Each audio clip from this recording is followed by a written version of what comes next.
1340 96.5 KVGC. Welcome to a Saturday morning with Douglas Viviani of Everything Old is New Again. Douglas, good morning to you. Good morning. It's great to be here. It's great to be on a nice, beautiful Memorial Day weekend. And certainly for Memorial Day, we want to think about the fallen soldiers who've died in fighting for freedom and defending our country, and begin to take a look at the fact that, do you know that this holiday started back in when? Do you know when? The Civil War. How about that? It goes way, way back. So didn't I send you a file a couple of years ago for Angelica to listen to, and Leo, about how it started with the freed slaves putting flowers on the graves of the... Did I ever send that to you? I'm not sure I got that, no. I'm going to have was it an older gentleman that you interviewed? Yeah, Cedric Clute. Oh, yes. Yeah. What is that? That interview was from quite a while ago. What was the history behind that? It's just tales. It's just we run a show called Tales of the Mother Lode with Cedric Clute, and Cedric just does talks about the Mother Lode. But since it was Memorial Day, he decided to do a special one. So that's what that was. So. Okay, yeah, no, I enjoyed it. That was great. That's got to be, believe it or not, that's got to be close to 4 years ago. Now we're doing a barbecue tomorrow at the house.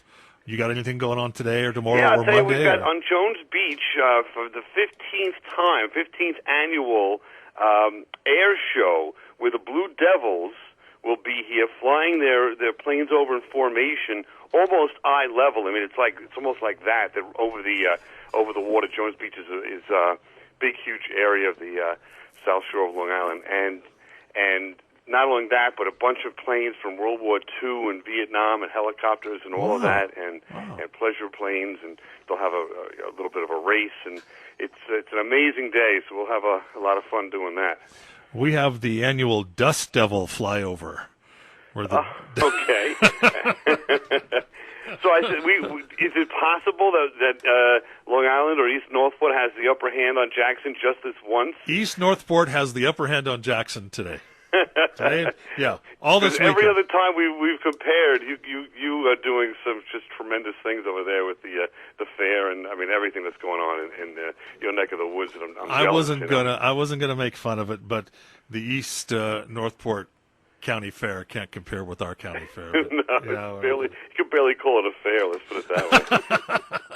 Also, I mean the Memorial Day, not only that, which is a lot of fun. It's kind of symbolizes, as we all know, the beginning of summer. Yeah. The barbecues for us, it's sort of, I don't know, you have such different weather, and I would say better weather than we do. We have to emerge from the cocoon after the winter, so to speak. And do you still get a feel of summer and a thrill of excitement when the school's out and things like that? Usually Memorial Day weekend, someone in our family... Now, I've challenged my youngest son, Joe. It's usually Joe, but I told him before the end of the Memorial weekend, I was going to jump in the pool.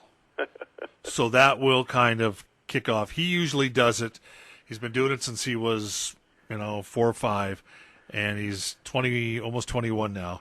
And I said I was going to beat him to it this year. So I think I'm going to be jumping in the pool on Friday or Monday. It's going to be in the 80s, maybe near 90 on Tuesday, but I think I'm going to do, and it's not I don't know if you're a pool owner or not, it's not the day temperature that you're worried about. It's the nighttime and the early morning temperature, because you want it to retain the heat. If it's cold in the morning, the heat will all dissipate from the pool. Yes, so, we have the same thing over here, and we have these like almost like bubble, plastic bubble heater. Oh yeah. And but it is a struggle to keep it in a good temperature. That's for sure. It's almost like the outside temperature doesn't matter. What's the temperature of the water? I used that one time. They call them solar covers. You put on the pool, and I didn't understand quite how they worked, and I left it on there for a couple of days, pulled it back, and it had been fairly hot, and my pool was like almost all green because it had killed all the chlorine and stuff in it.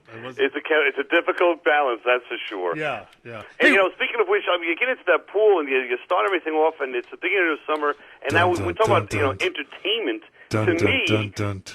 There you go. Do you have that in your mind? Do you remember those days? Do you still watch Jaws? Does that? I don't know, for some reason, that's like a movie that goes along with the beginning of summer to me. One of the scariest parts in Jaws, and I told this story on this show a year. How long have we been doing this, Douglas? 20 years? I would say 4 years. 4 years? How long?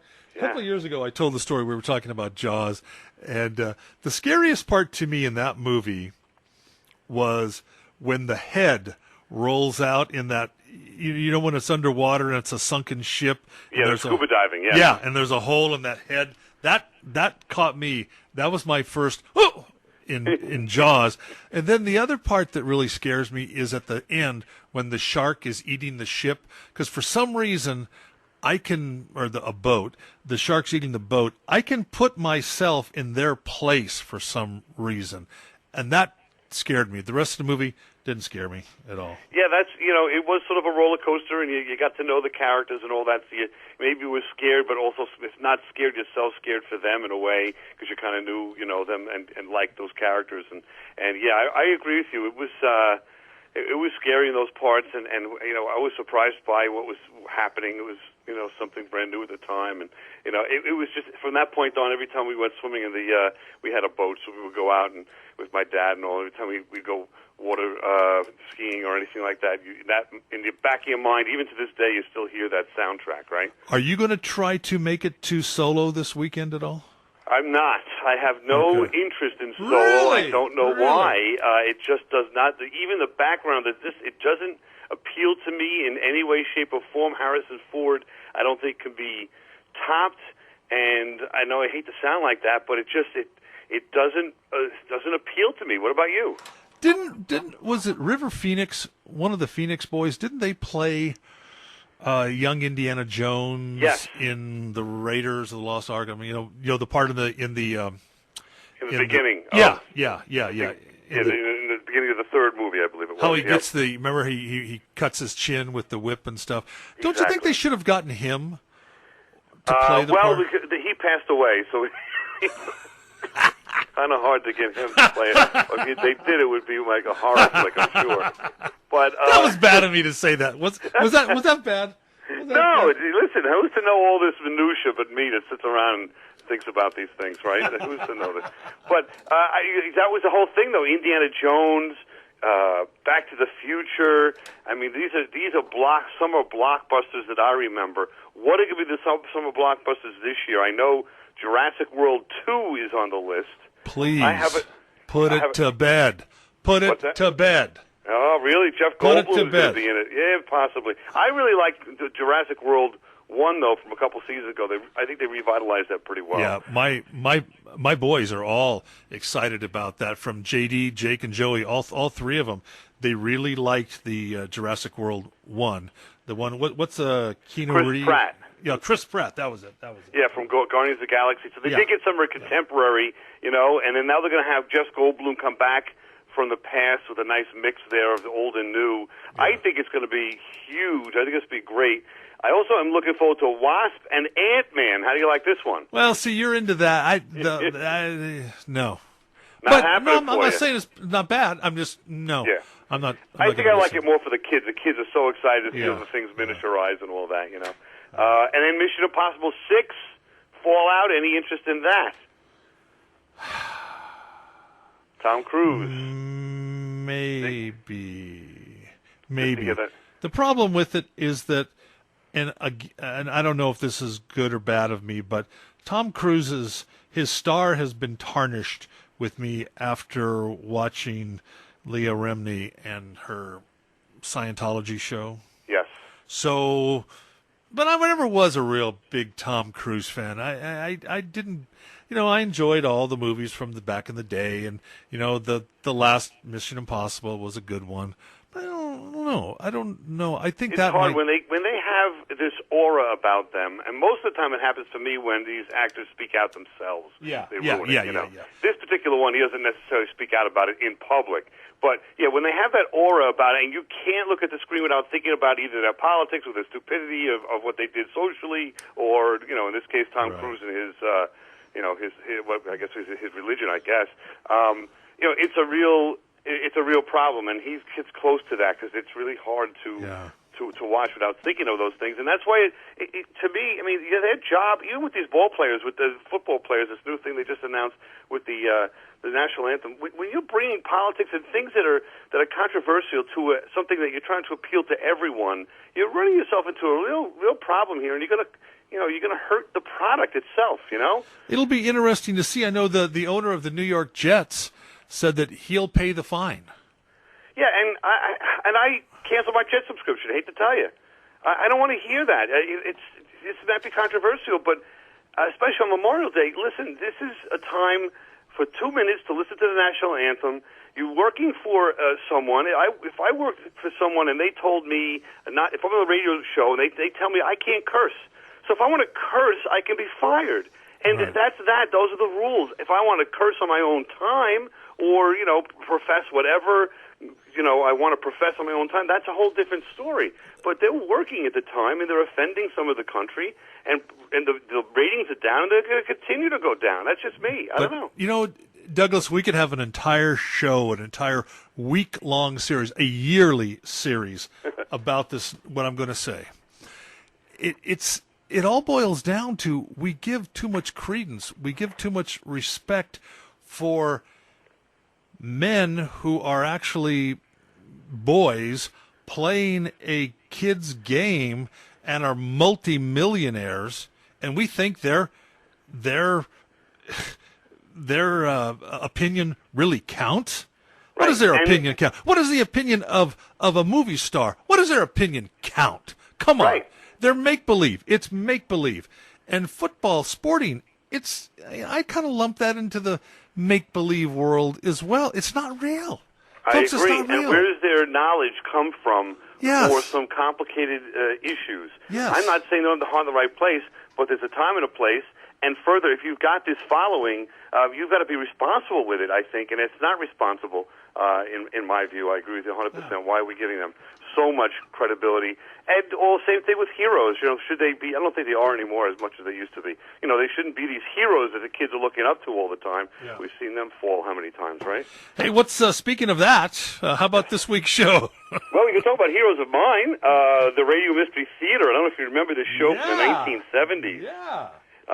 Of course, I'm in radio. You're in radio. We love radio. And that was a radio drama in what I call, I don't know if anyone else calls it that, the silver age of radio in the 70s to 80s, where they're just getting the last bit of what I would say personality and fun of a different type that's in now. Where they had radio dramas created by Hyman Brown, and I just loved it. So I reached out to a couple gentlemen that live in New York and visited the studio. We're going to have a show about Radio Mystery Theater behind the scenes with Paul Hecht and Bob Caliban. They're going to talk to us about their 250 episodes on Radio Mystery Theater, which broadcast 1,400 episodes. What it was like. There were so many stars on that show, from Herman Munster, if you will, Fred Gwynn, sure. to John Lithgow, to Tammy Grimes, to E.G. Marshall. E.G. Marshall was the host, remember? E.G. Marshall was the host, exactly. So Mercedes McCambridge, Tony Roberts from those Woody Allen movies. We'll talk about all these people and what it was like to work with them and what it's like behind the scenes, or at least was, to create a radio drama on the air. I think it's something totally different than you'll expect to hear. It's a lot of fun. Would you say when you talk to them tonight, would you ask them if they think it would be as popular today as it was back in the day? And I'll tell you why. Because we run, right after your show tonight, right? And every night at 7:00 we have When Radio Was. Yep. And that is very popular here, and it's very popular with parents with young children. They can all sit and listen for an hour to the radio, and again, the theater of the mind. I tell the story all the time when I'm asked to talk in front of whether it be school children or the Rotary or Lions clubs. I tell them, okay, now close your eyes and imagine we're walking down a wooded lane. We turn to the left. We're going to walk up a slight hill, go through the gate, walk up the steps, and knock on the door of the house. Okay? I guarantee you, everyone listening to this right now, and you and I, have a different picture of that wooded lane that we walked through, the gate that we went. Was it a picket fence? Was it a wrought iron fence? Was it a cedar wooden fence? What type of fence was it? What is the house? What color was the house? What's the porch look like? Was it a farmhouse, a ranch style house? You know, is it a city house? Is it a what? You know, is it a house in East Northport? Is it in Jackson? Where's that house at? Right, and we all own that vision. Yes. You know, and that it makes it. We are part of the creation, believe it or not. In some ways, maybe we call it the illustrator of that story. Yeah, it's the theater of the mind. It's the theater of the mind, and that's exactly. What makes it so you participate in it. I think that's another way to say it. And there'll be 2 shows with these gentlemen. I know we're going to keep them over to, for next week as well. So that question will definitely be asked and answered. And I think you'll be surprised. I think, well, we're not surprised because you and I are seeing that. As you're saying, you see and get feedback from people saying that they really do listen to that with their children and enjoy it. And I think the kids it will spark their imagination. Maybe in the future we'll get a little, spark of ingenuity from it. You never know. Absolutely. Tonight and again tomorrow night at 6 o'clock, Everything Old is New again. Douglas Viviani. And, hey, I was thinking about this before I called you. Back in the day of the news and the so forth, did you ever go by like Dougie V or anything like that? No. No? Well, I went by Viv when I was younger. Viv? In my elementary and junior high school days, kids would call me Viv wherever I went, but I didn't self-pronounce that like they do now, And that's it. I mean, then I went by. Actually, they ended up calling me Nose at some point. Come on now. That's a story for another show. Yeah. Tonight, Douglas Viviani and David Cohen host Everything Old is New again, each week examining our pop culture, where it came from, why it's still popular. Definitely 2 guys you don't want to miss. 4 guys tonight on the radio, actually, making radio fun again. Douglas, have a great show. Thanks. Happy Memorial Day.